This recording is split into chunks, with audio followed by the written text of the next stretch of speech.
Good morning and welcome to another edition of 15 Minutes of Flame. I'm Robert Phoenix, broadcasting to you live from Austin, Texas. And it is the 2nd of October, 10/2.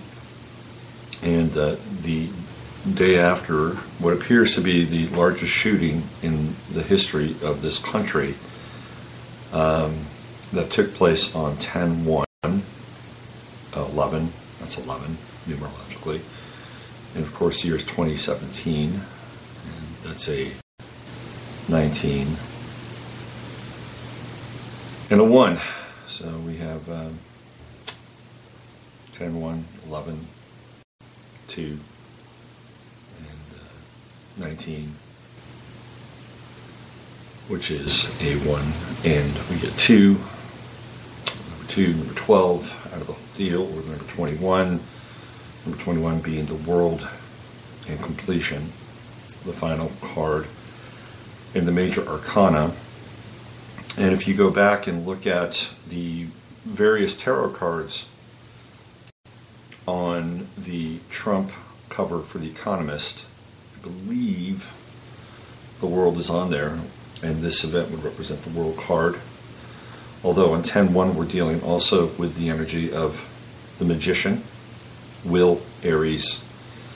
And the magician typically is a very interesting and controversial character. If you understand the narrative of the tarot and how it goes from one card to the next, to the next, to the next, to the next, till all of a sudden you get to the 21st card and you have completion.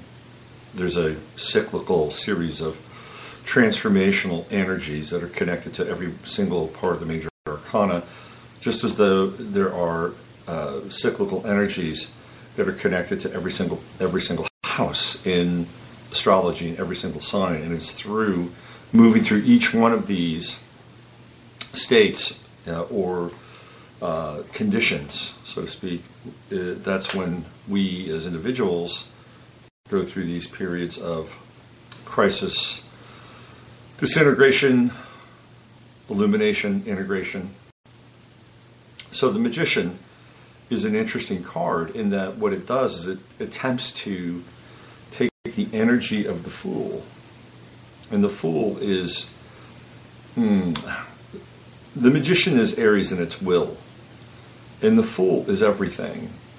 And the fool in many ways is very Piscean. Just as Pisces has all 11 signs flowing into it, the Fool has every single card in the major arcana coming into it. In many ways, it is the 22nd card of the major arcana. It is also the 0 card.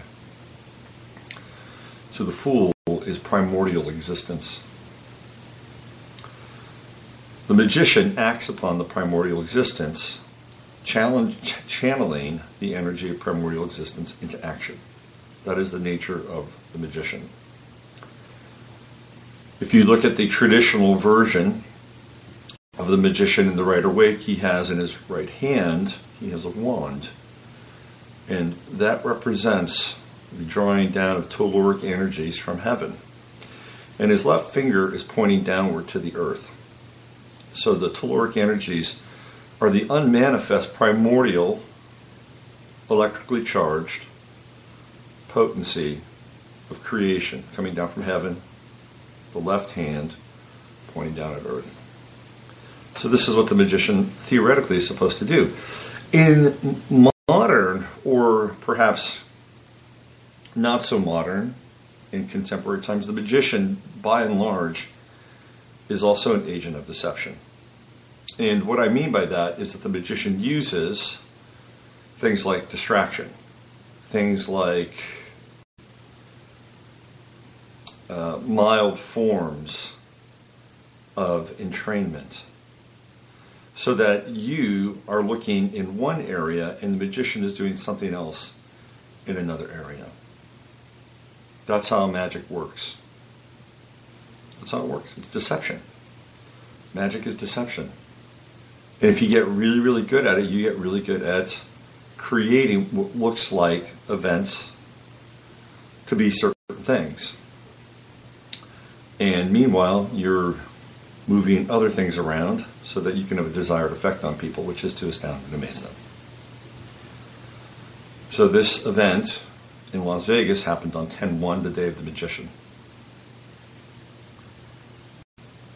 And it's really unfortunate that it's taken place. And I'm going to try to get into it a little bit here. And because it's still very early and I woke up to the news, so I'm still deciphering a lot of what we're all kind of taking in at this moment. And I don't believe this is a false flag. I don't believe it's a false flag. I think something went down. And I'm going to just kind of contextualize sort of, where we are and look at some of the elements involved here, like the crowd, the event itself, who was showing up, and some of the bits and pieces of information. Las Vegas has been in the news recently. I talked about last week, at least at one point, how Michael Bennett, who plays for the Seattle Seahawks, was at a Floyd Mayweather fight with Conor McGregor, and he was hanging out in a casino where gunshots were fired. Of course, everybody went down and started hiding. The cops show up, and out of everybody there, Michael Bennett decides that he's going to get up and run. He runs and he hits the strip, and he's taken down by Las Vegas police.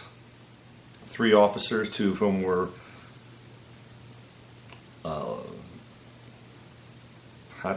this whole politically correct thing. 2 of the guys were of Latino, Hispanic descent. The other Black American. They were not the non-melanated type. Let's put it that way. Okay.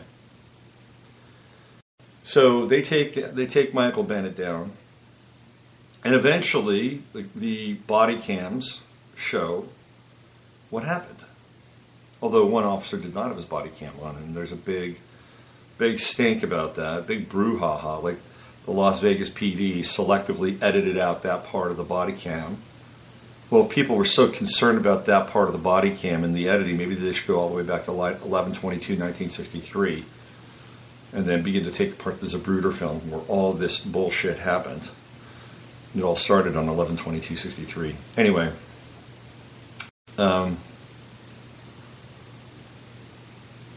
so it came out basically that Michael Bennett was lying. Of course he was lying. Of course he was. Had no ID. You can watch the video. And he says, I'm Michael Bennett. I play for the Seattle Seahawks. Look it up. Google me. I mean, isn't that interesting? Isn't that interesting? Because in a weird way, like that is almost like an advertisement for biometric facial recognition. Look at me. Look me up. I don't have an ID. Oh, here, just let me get the biometric scanner. Hit you in the eye with it. Oh yeah, he is who he says he is. That's coming. I'm going to meander a little bit here. Have you seen the Apple ad for the Apple X? And the woman is staring lovingly into her iPhone as her iPhone scans her. It's almost like this religious moment. It's like, she's like, oh, somebody finally sees me. Somebody finally sees me. It wasn't my boss. It wasn't my boyfriend. It wasn't the girlfriend I tried. It wasn't my parents. But it's the iPhone. The iPhone recognizes me every single time. I'm recognized by the iPhone. I exist. I've been validated. It's more than that. It's like the spirit. It's like the spirit. It's like this. It's like this Deus ex machina. The spirit of the machine. The ghost of the machine is not just identifying her, it's communing with her. It's like crazy. Anyway, I watched Minority Report over the weekend. You should check out Minority Report again. It's a good movie. It's a very good movie. Tom Cruise, Philip K. Dick story. So let's get back to the other story here, this Las Vegas thing. It's the day of the magician. and there's misdirection. There's things that are happening. Look at this hand. What's this hand doing over here? Okay. So the whole Michael Bennett thing in Las Vegas takes place, and it comes out just over the weekend or on Friday that Michael Bennett's story wasn't holding up. Now remember, this took place in Las Vegas with the LVPD. And here we are on Sunday night, 10/1. We're at a concert called Route 91. There's the 9-1, 10-1 sequence.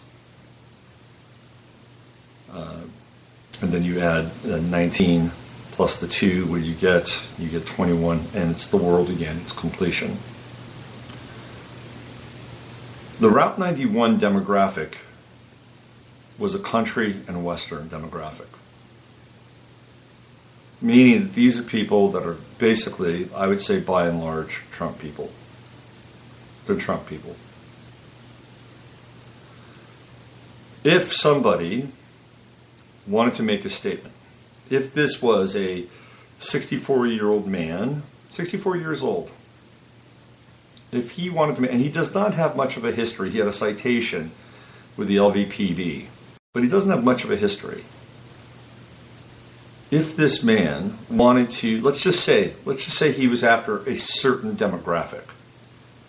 Let's say he was after people that were a lot younger than him because he felt older or slighted and that his time had come and gone, his life meant nothing, and he was just kind of playing out the string, which is what a lot of older people do. They start to play out the string.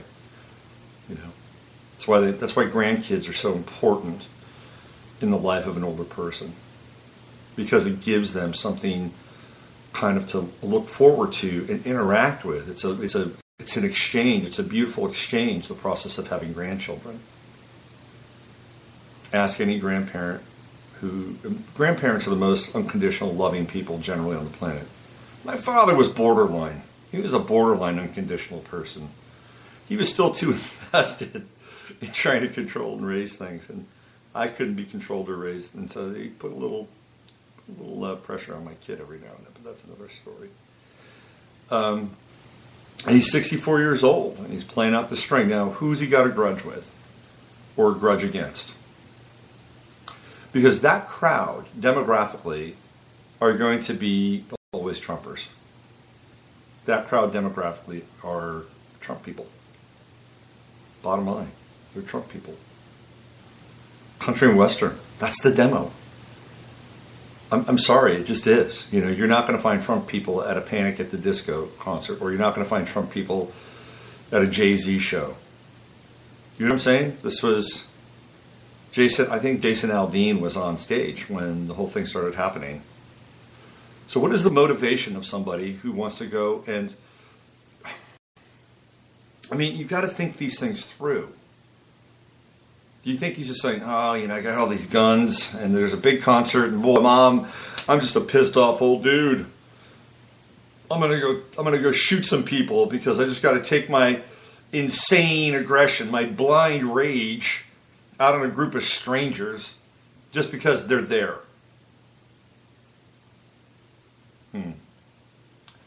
Well, there's a lot other ways to do it. And generally speaking, everybody, to some extent, more or less, they've got some kind of a grudge.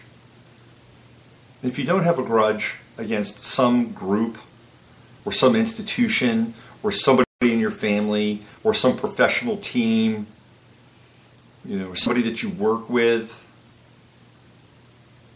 then praise Jesus. You are pretty far along. And you know, when we're conscious, awake, and aware, then we try to ameliorate these things. You know, we get in there and we say, you know what, I got to deal with this.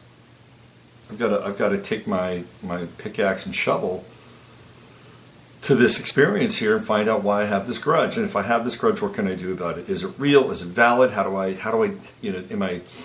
deal with this kind of judgmental piece? This is part of myself that I'm projecting onto another person. Can I own that? Oh boy, that's difficult. That's hard to do, huh? I got to wrap my arms around that. this is what happens, and this is the work that we are challenged to deal with. Sometimes it's not pretty or fun, and sometimes we have to say, not mine, not mine, not my piece. But you have to be really, really clear about that. So, what's the motivation? What is the motivation to fire into a crowd of country and Western fans? Who are you trying to make a statement against? It's important. It's important. Paddock is an interesting name. Stephen Paddock, he's the man that theoretically did this. And paddock is a stable. Horses are kept in paddocks, and they are contained. The wild spirit of a horse is contained in a paddock.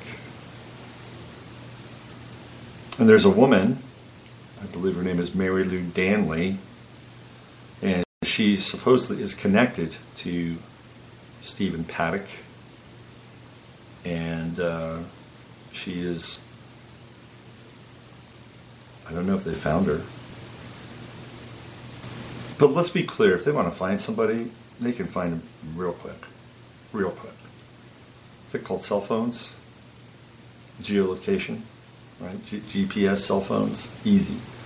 Cars, most modern cars have chips in them. I mean, she can get away for a while, but they'll find her. And we'll begin to piece the story together of Stephen Paddock. Was he somebody who was like the shooter in the Steve Scalise piece? And remember, the Steve Scalise piece aired last night on 60 Minutes.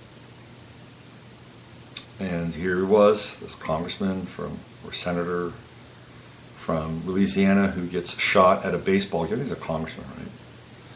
At a baseball practice at 6 in the morning, because everybody practices baseball at 6 in the morning. Yeah, let's get up. Let's throw it around, because we're always getting up at the crack of dawn here in Washington, ready, willing, and able to represent our constituents. You may be sleeping, but we're not for you. I don't think that happens. It might at the beginning. But you think Nancy Pelosi gets up at 5 a.m. in the morning? I don't think Nancy Pelosi sleeps. Poor Nancy. She's not doing too well. Anyway, again, I digress. So who is this guy? What's the motivation? Remember, these are most likely the Trump people, country and Western. Let's break it down by demographic. That's the genre. And this is the event. Route 91. Route 91. Apparently, according to eyewitnesses, there were multiple rounds of gunshot fire. Strokes his chin. What is that all about? Multiple rounds of gunshot fire. Means there's more than one shooter. I mean, let's be clear here. You got 500 people, close to 500 people wounded, 50 people dead. 50 people dead. I don't know if you can do that much damage with just one guy and one gun. I don't know. It's hard to imagine. Apparently, there's a bunch of gun control bills going through various places in the state house and the state senate. Various states are looking at their gun control bills, automatic weapons, et cetera, et cetera. California's had to deal with this. So now, in the wake of this Las Vegas piece, what's going to happen on that end? Are states going to be less willing to pass or rescind some of these gun control restrictions that have already been set up? It's a question mark. Clearly, this will be used by the gun lobby or the anti-gun lobby to disarm people. Hate to say it, but it's true. In the wake of all the people that have been shot, and and lives that have been lost. Apparently, again, we're still sorting through all of this. We're sorting through everything, you know. And as we do, we have to be really, really careful about the details and the narrative and everything that comes through. Everything. So we're really, I'm just scratching the surface here. You know, I'm just giving you some numerological breakdown, some astrological breakdown. We've got the Jupiter-Uranus opposition right now. So again, what does Jupiter do? It expands Uranus. But it's this opposition. Things exist in diametrically opposed tension with opposition. And what happens in the opposition? You have these two counterposing forces that are pulling apart. I mean, think about having your arms tied together, like with, not tied together, having your arms tied to a team of horses on one side and a team of horses on the other side, and they're pulling you apart literally from the inside out. People did this shit, by the way. That's kind of the nature of the opposition. And sometimes the strain of the opposition can be so hard and difficult in an astrological alignment that it can split people right in two. Loyalties are split, families are split, psyches are split. That's the nature of the opposition. And what does the opposition force us to do? It forces us to take a side. Forces us to take a side. And it's not always an easy side to take, depending upon the opposition. Now, there are other ways in which you can deal with an opposition. And one of the ways that you can deal with an opposition is by midpointing it. You find the midpoint, which is a point of compromise inside the chart. It's like, okay, we have this piece here, and then I'll meet you over here. Let's meet together over here in the midpoint. So that's halfway between each opposition, or each point of the opposition. That's the compromise. Another way you can deal with the opposition is to go back and forth between the poles.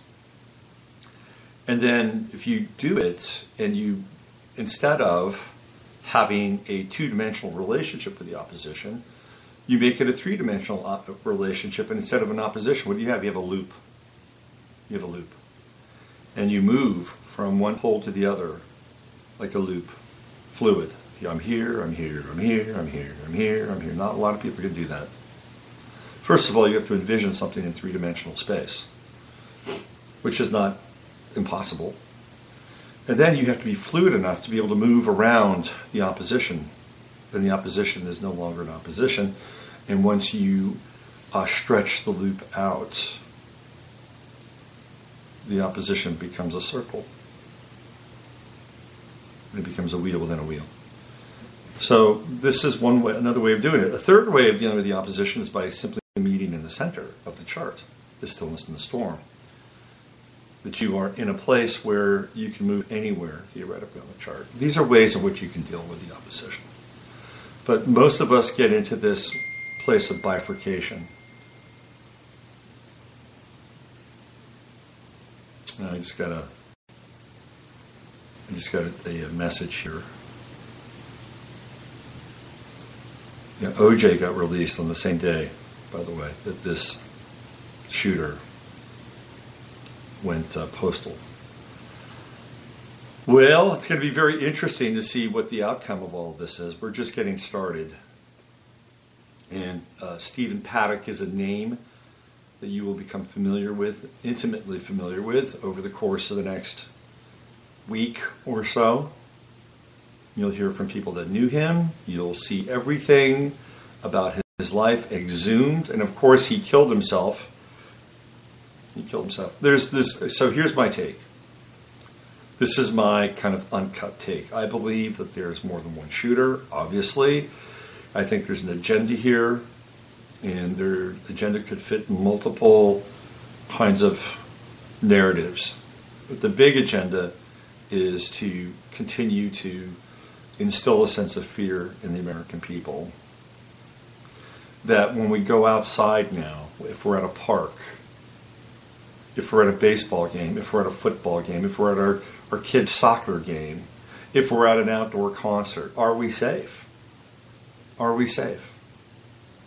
And what will people do in order to ensure their safety? You know, what measures will they allow third parties to enact in order to get us to feel like we can safely be outside? Is it going to be biometric facial recognition everywhere we go? Just like apparently what they're setting up in New York City with these FEMA towers that nobody, or DHS towers that nobody else will talk about? Is that where we're headed? Is this where all this is headed? So that every corner, every 360 degree fractal view of who we are and where we are, that somebody somewhere is capturing our visage and our gaze through a biometrically enhanced system. Is that where this is going? It's already happened in England. England's small potatoes. London, small potatoes. Think about it in the United States. Big business. Big business. There are companies that are poised to make billions of dollars off of government and state contracts for security, enhanced security, biometrics. We have a solution to this. Yes, the solution is a biometric system where you are facially recognized, picked up, and scanned. You already are, by the way, for the most part. But this would legalize it. This gives ultimate consent to everything. I know this sounds like the paranoid ravings of a nutter in Austin, but I'm usually pretty on about stuff. And I can tell you right now that there is a huge industry that's already been developed. It's already there. All they need is the reason and the money to put it all into place. It's already there. They've built it all out. They're waiting for a rollout. It's like the next version of iPhone, which, by the way, will play a role in the rollout. Yeah, man. Does anybody have an iPhone out there that's acting up, slow, not doing certain things, acting strange? Is it a not late iPhone 5, one of the iPhone 6s? Well, if that's the case, there's a reason for it, because a professor, woman, who teaches at a school back east, did a study on what happens when Apple rolls out a new iPhone. And she did a really basic study. She looked at web search results before and during the release of a new version of an iPhone. And what she found was interesting, to say the least. That the questions that were being posed on the internet during that time represented a huge spike in the question and in what was happening to people's iPhones. People would ask, is your iPhone acting slow? Why is my iPhone acting slow? They'd ask all these questions, and they were all coming up right around the same time the new version of the iPhone was being created. And I could see it on my son's phone. He keeps telling me, hey dad, something's wrong with my phone. And I told him, I said, this is what happens. This is what Apple does. They control your phone. They slow it down. They make it, they either build it in to the OS, or they actually have a remote kind of trigger that they can do with an update. When you have a new OS X update, at some point there could be something inside that update that actually causes your phone to slow down. And that update occurs right around the same time that a new phone is being introduced. Hello, it's not rocket science. She did the same thing for Samsung. And she noticed that whenever there was a new version of a Samsung, there weren't people talking about how slow or how poorly their current version of their Samsung phone was operating. Isn't that interesting? Let me give you another example of how technology plays a role in our lives and how it's controlled and centralized, not decentralized. recently, when we had our catastrophe with Irma, thank you, in Florida, people are trying to get out of the state of Florida. And apparently there are a lot of Tesla owners in Florida. And the Tesla battery has a limited amount of distance it can travel. And Elon Musk, oh, praise Elon. Oh, praise Elon. The God of the Tesla. Elon Musk. I wish I could do an Elon Musk. I'll have to listen to him. He's got kind of a strange clipped bit of an accent in some ways, since he's a South Afrikaner. Anyway, Elon Musk sent out a press release to all Tesla users, Tesla drivers or users, right? Tesla drivers in Florida. And the press release was, hey, guess what? I know a lot of you are trying to get out of the state. We're going to extend your battery range. What? You're going to extend the battery range? That's crazy. Or not. Basically what he's saying is that we control how far you can travel with your car, and we want you to get out safely. So we're going to extend the range of your battery. We'll give you an extra 200 miles. That's what we're talking about. Just a little offhanded anecdotal piece of evidence that connects Apple and connects Elon Musk and it connects probably Google and it connects all of these super empowered, metastasized, third-party centralized systems of control. Oh my God, he sounds like a raving lunatic. No, I'm not. I'm just telling you. I'm just pointing it out. I'm pointing it out. Wait until the smart refrigerators and the smart washer and dryers and the smart stoves. Wait until they all come online. By the way, I'm a huge fan of the HBO series Silicon Valley, and I don't own HBO. I mean, well, no, I don't have a subscription to it. So I wait until my little Sling TV, which is actually more than my cable TV, but in some weird way, it gives me a sense of, I don't know, personal freedom, so that I don't have to actually subscribe to cable. In this weird way, I've kind of cut the cord, but cut the cord has a price. You know, it's not cheap to cut a cord. You get Sling a la carte TV, and you know, get those little extra channels. And then I've got Amazon. I'm about ready to cut Netflix loose, by the way.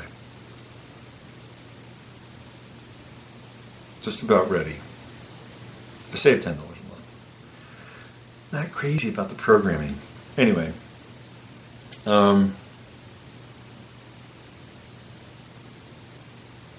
we're just living in a very strange world. And there is going to be a huge fallout from this event in Las Vegas. And then there's the people who have been killed and wounded. We'll hear about them. We'll hear about their lives. They'll be memorialized. It's going to be a very strange week. You know, heavy times have beset this country. Whether it's the floods, whether it's the NFL protests, the divide and conquer. Guess what? We're not talking about the NFL this morning, are we? Nope, certainly not. What we're talking about is we're trying to reconcile the opposition. Jupiter in Libra. You know what? I'm going to be saying. I've had a pretty good kind of late run with Jupiter in Libra, but I'll be happy when it's gone. I think it's been a really difficult stretch. I like Jupiter in Virgo myself. And I've got 3 planets in Libra. Don't get me wrong. Jupiter crossed all 3 of those planets, and it's been pretty good. We're moving to Jupiter in Scorpio. That's going to be a whole different kettle of fish. By the way, speaking of Jupiter and Scorpio, I didn't do the live stream last night. I was just 2 hours out of it. You know, I love doing the live stream. It's Sunday night. Had a weekend with my kid, and Saturday night I could not sleep. I got to bed at about 3:30 in the morning, and we had to get up and go to a tournament at 6 a.m. So I got about 2.5 hours sleep on Saturday. I was crashed. But I did do an interview last week with Heather Marie Eland, also known as Persephone Rising. And Heather was a student of mine here in Austin. And the way that we met was quite interesting. She had moved to Austin, and somehow she was connected to a person here on Facebook. And at that time, I was like, looking for, local people to connect with. And she said, oh, there's a person here. I'll, click on them. And she accepted my friendship, and she said, this is really weird. I came here, and I wanted to come here to Austin. Well, she came for other reasons, but when I saw that you were here, I wanted to study astrology with you. It's like, wow, really? And I reached out. It was like a very interesting moment in time. And so I wound up having Heather as a student for probably about 2 months. And I gave, she absorbed just about everything I gave to her, and she became a really phenomenal student. Now she's a practicing astrologer, and her and her husband Matt have moved out to Arizona, and they've got a life out there now. And I'm proud of these kids. They're doing their thing. They're doing their thing. She became an astrologer, and Matt is following his piece. And it's two young people who have taken kind of life, by the hands and said, we're gonna get together, we're gonna marry, we're gonna create a life together. And that's what they're doing. Anyway, I had an interview with Heather last week, and it's available on YouTube. And I'll be putting it up on the website today, kind of in lieu of the live stream. It's a good interview, and it has to do with a webinar I'll be teaching on Astrolata very soon here. I'll share the dates with you tomorrow, and it'll be all about Saturn and Capricorn, which is where we're headed in a few months, and it'll be a big time for everybody. And no, I'm not enthralled with Saturn, but it's interesting. I'm in a Saturnine phase of my life. I'm in a Saturnine phase. I'm a progressed Capricorn rising, so how about that? And I've had Pluto, Saturnian. I've had Pluto in Capricorn, transiting Pluto in Capricorn, my progressed ascendant for the last couple of years now. Every day is intense. Everything's so intense. And my relocated Saturn is in the 5th house here. So, I'm in a Saturnine phase. This is one of the stages and cycles of growth. When we're younger, we tend to be more Uranian. We tend to want to break away from social tradition. We tend to want to break away from our parents. It's an important thing. It is the cutting of the psychic umbilicus. Right? Now, theoretically, when you go through your Saturn return, you go from being more Uranian to being more Saturnian. Now, of course, there are exceptions to every rule. But this is kind of what happens. That's the nature of the Saturn return. You have to deal with Saturn. You have to integrate Saturn. You have to push against it. You have to, whatever it is, whatever your relationship with Saturn is, that's what has to happen. So I'm in a, 57 years old. I'm in a Saturnian kind of phase of my life. I mean, theoretically, I should be a grandparent, instead of a parent, which is fine. Which is fine. I guess if I had kids at around 22 or 23, it'd be 23 years ago, right? 24 years ago. Well, actually, no, 34 years ago. Man, 34 years ago. So if that was the case, then let's say my kid would be, 33? And let's say they had kids when they were 22. So my grandkid could be around 10 or 11 years old. So technically speaking, my son could be my grandson.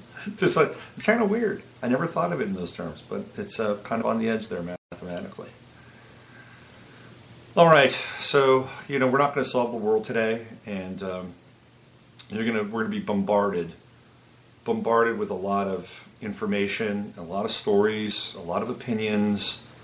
There's going to be a lot of frothing. There's going to be a lot of pounding on tables. There's going to be a lot of vitriol. You know, defending the gun point of view from this point forward is going to be very difficult. It's going to be real difficult. I'm just telling you. So if you are a freedom-loving person and you are in a place where you want to, you know, take care of yourself and protect your home and your loved ones, your right to do that may come under extreme fire. So I'm just telling you. If you're looking for clues around all of this and try to make sense of this, keep in mind that there's probably more than one shooter.